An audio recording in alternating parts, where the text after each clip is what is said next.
En la vida de un ser humano hay muchos libros que la transforman.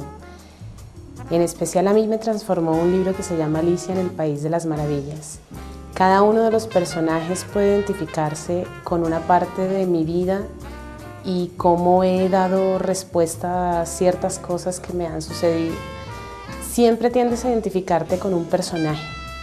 Me identifico con Alicia porque cada obstáculo que encuentro es un obstáculo que hay que derribar. Mi mamá era la persona que más me contaba esa historia cuando yo era pequeña. Es una historia que me formó, es una historia con la que crecí y es una historia que las mamás y los papás le pueden contar a sus hijos millones de veces. Siempre hay algo nuevo que aprender. Hay una técnica muy hermosa y es la que consiste en que las mamás y los papás o los hermanos mayores sienten a los niños sobre sus piernas a contarles historias. No solo por la fantasía que desarrollan los niños y la imaginación tan amplia que puede ir creciendo en ellos, sino porque el sentarlos en las piernas les ayuda a fortalecer los vínculos de afecto necesarios siempre, sobre todo hoy en día.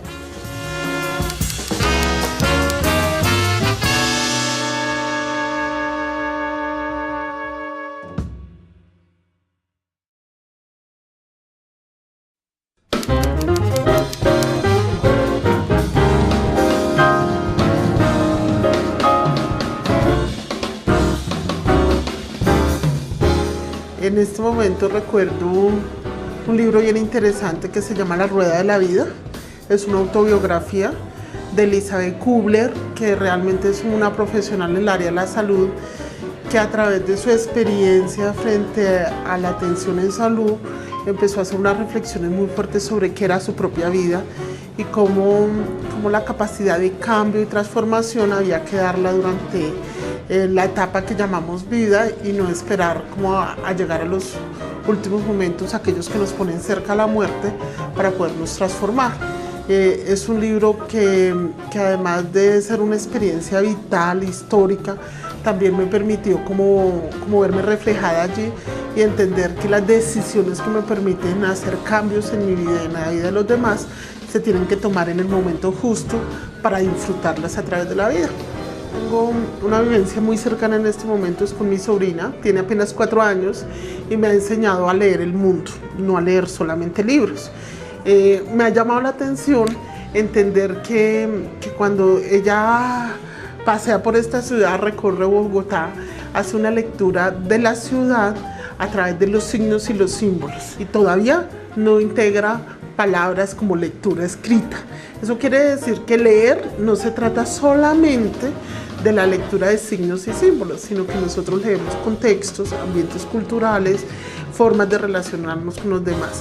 Y eso es lo primero que aprende un niño. Tal vez lo que no deberíamos perder ninguno como adulto es aprender a leer más allá de las palabras.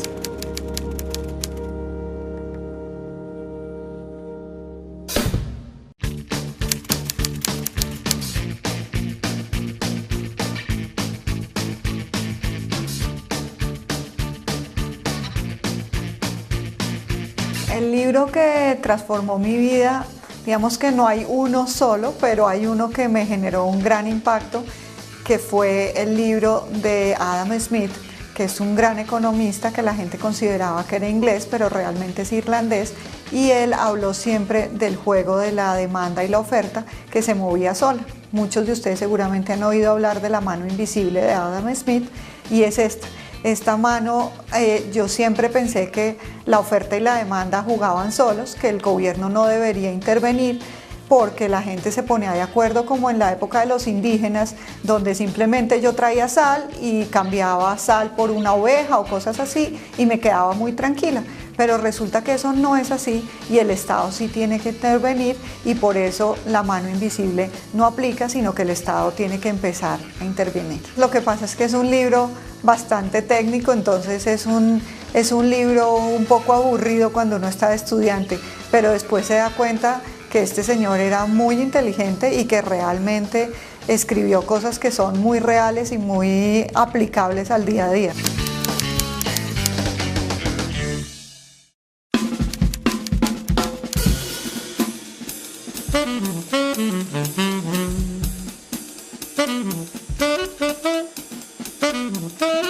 pues desde que estaba pequeña tenía contacto con la lectura y me gustaba harto.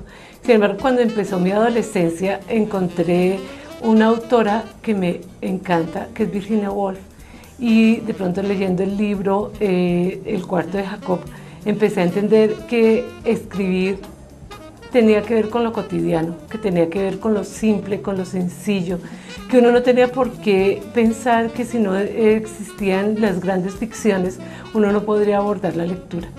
Y de ahí me volví una aficionada de Virginia Woolf, primero por ser mujer, por lo que ella relataba de su familia y también lo que a ella le inspiraba, que era todo lo que era cotidiano en su vida. Eso fue lo que más me impactó. Pues las anécdotas que uno tiene con la lectura son muy bonitas, porque uno encuentra mundos posibles a través de la lectura. Pero la que más tal vez me impacta es cuando ya tuve a mi hija, y María Alejandra y yo leíamos cuando ella estaba pequeña, leíamos el libro de Las mil y una noche. Yo pensé que de tantos cuentos y de tantas hojas que leímos, ella no lo iba a recordar. Y hace muy poco, ahora que ella tiene 15 años, empezamos a hablar y a recordar el libro, y me hablaba de Cherezada y me hablaba de las anécdotas que encontramos y me hablaba de todos los cuentos y de lo que había impactado.